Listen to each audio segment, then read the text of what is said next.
I don't think you can imagine how expensive it would be to hire an off-duty sheriff's deputy to dress up like Santa Claus and serve your wife's divorce papers at 8 p.m. on Christmas Eve.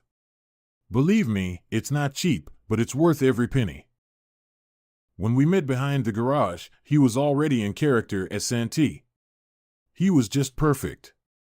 The man had his own suit, including shiny black patent leather boots. Even his white hair and beard were real. And his eyes, how they twinkled. His dimples were so cheerful, his cheeks flushed like roses, his nose was the color of a cherry.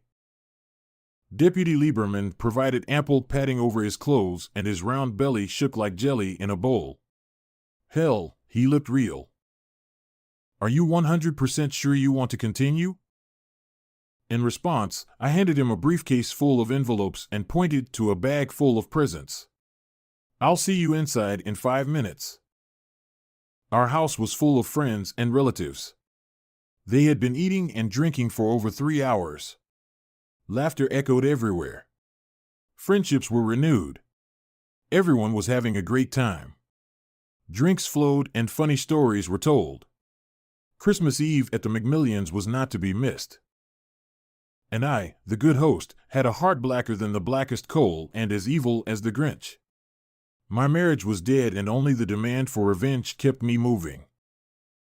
The floor clock in the living room chimed 8 times. Everyone knew what it meant. The grandchildren shrieked when Santa knocked on the front door, and it was so loud that even after 5 minutes my ears were still ringing. The bells were ringing, and Ho Ho Ho roared so loud it even overpowered the noise as he dragged his bag of goodies into our foyer. I greeted Santa Claus with a hearty handshake and escorted him to the chair of honor in front of the brightly lit Christmas tree. Our 4 children gathered all 10 grandchildren to sing "Here Comes Santa Claus" with glee. I arranged for a good friend to videotape the celebration. I smiled at him and he gave me a thumbs up. Santa opened the bag, pulled out a perfectly wrapped gift and announced, "William Jr., have you been a good boy?" From the youngest to the oldest, everyone took turns jumping into his lap, swearing they had been good, and demanding a reward. A talking doll for Kristana, a video game for Samuel. There was ankle-deep wrapping paper and torn ribbons scattered on the floor.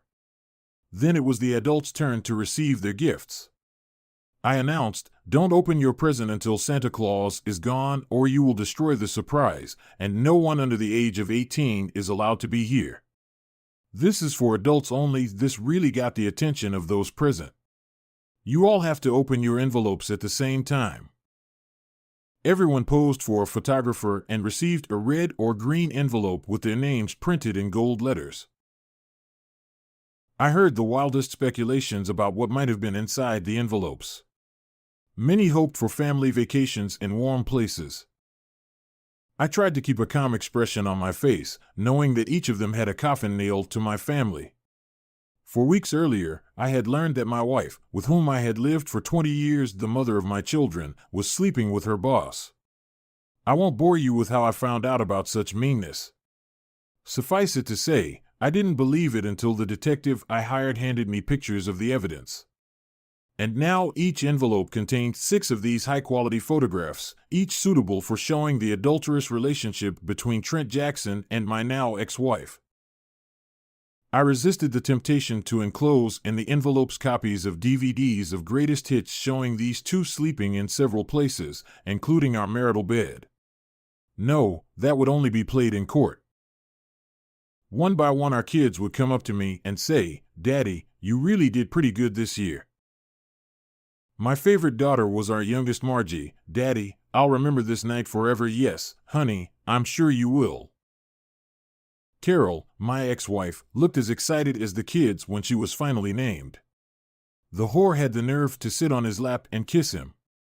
Her envelope was the biggest and thickest of all. Santa asked, "Are you Carol J. McMillion?" She laughed and said, "Of course I am." He didn't bother to ask if she was a good girl because he knew what was in the envelope. He handed her a bright red envelope and said, "Carol J. McMillion, you have been served." She kissed him again and said, "Thank you, Santa." He began gently pulling her off his lap and headed for the door. My lawyer told me I'd lost my mind when I told him about my plan. Save your money, you'll need it to pay my bill. I'm glad I didn't listen to him.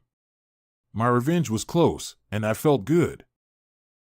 One of my granddaughters handed Santa a bag of goodies for him and some carrots for his reindeer. Before he left, he whispered in my ear, "I hope you know what you're doing." I grabbed my jacket and shouted, "Merry Christmas to you and good night, everyone." Santa was so good, I almost expected to see a reindeer harness as I walked the man in red to his car. I would advise you to leave before your family opens the envelopes. In the afternoon, I stashed my suitcases in the trunk and was ready to roll into my Christmas. There was an empty hotel room waiting for me downtown. I started my car and watched Santa drive off the driveway. I didn't think their scream could be any louder than my grandchildren's, but I could hear the adults' voices as loud as bells. I hurried away into the dark night.